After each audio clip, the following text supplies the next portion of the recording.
ba ako? Let's start na, guys. 1, 2, 3. This is... What's up? What's poppin'? This is Joben. Hello, and what is up? This is Ellery. Hiya, it's Pia. What's up, mga dude parachong? It's your boy, Jurgen.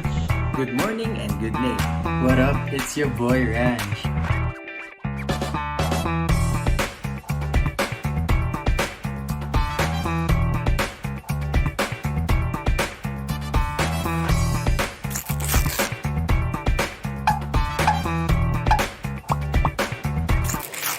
We are core team and we are here to formally introduce you to our production. That's right. Kasi baka naman iniisip nyo pa rin. Sino ba sila? Anong meron? At ano bang pinagugugwa nila? We might be familiar faces or baka hindi dahil bago kayo sa aming channel. But don't worry, because here in U-Sapan, we're here for everyone. Tama ka dyan. You are essential to our production. You are part of us. U-Sapan Productions is more than just an organization, more than just a production. Pamilya na tayo dito. This is us. This is... U-Sapan!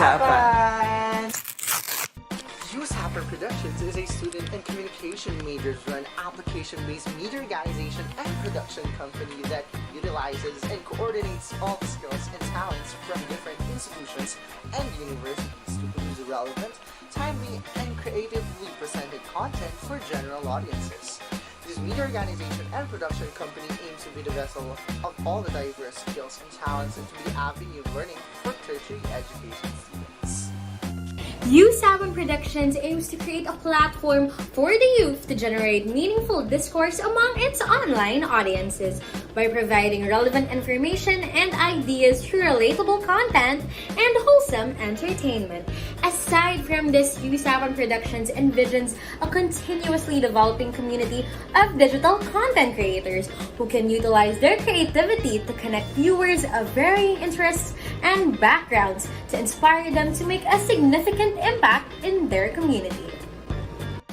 So U-Sapan Productions kasi talaga was originally a passion project between me and president of U-Sapan Productions, Camiguing, kung saan napag-usapan namin na let's make a podcast kaya on what we can talk about and what we can do during quarantine, and we had ideas about what to talk about ganun din sa podcast. At sa sobrang naming naisip na project ideas, parang napaisip kaming we needed to extend our reach so that our content would help a lot of more people. Whoop! Yo, what's up? When we built the core team, we decided to name our production as U-Sapan. So the U stands for universities, since we study from different universities, and the U stands for you, the audience. You are very important to us, the audience, and with that thinking in mind, we thought that our first initial audiences would be students. And so we decided to create content about sets, college entrance tests, preparations, and the likes. And with careful preparation and execution of our plans, our first video was born. Let's talk about sets, baby! Yeah! Ayan, so after that, we made more content and then decided to expand our production community so that we can get more ideas on how to provide information and entertainment to our audience. Now, U-Sapan has grown, and as its audience expands, we shall continue to grow, improve, develop to provide more entertaining, more relatable, more relevant, and more informative content. When we formed this production, we were driven by our goal to inform and to entertain. We are the youth from different universities who also caters for the youth. Regarding our contents, gusto lang namin na lahat ng contents na may lalabas namin not only satisfies on what the youth wants to see and hear, but also on what they need to see and hear. Inconsistent to our production's name, U-Sapan, our content should always start with a meaningful discourse, may it be as light as your food preferences or as heavy as the dark realities of society. We have made videos na catered to student life. We also made a political one nga yung SONA 2020 na recently lang published. We may have produced videos but expect more of us. Expect not only videos of the same format, but also yung videos na hindi nyo pa ina-expect sa amin katulad ng challenges, food, at kung ano pa.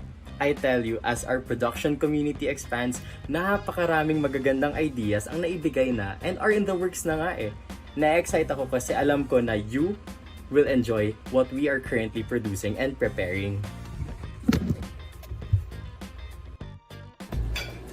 Ayan! Now that we have introduced ourselves, we hope you got to know our little production, well actually our little family, a little bit better.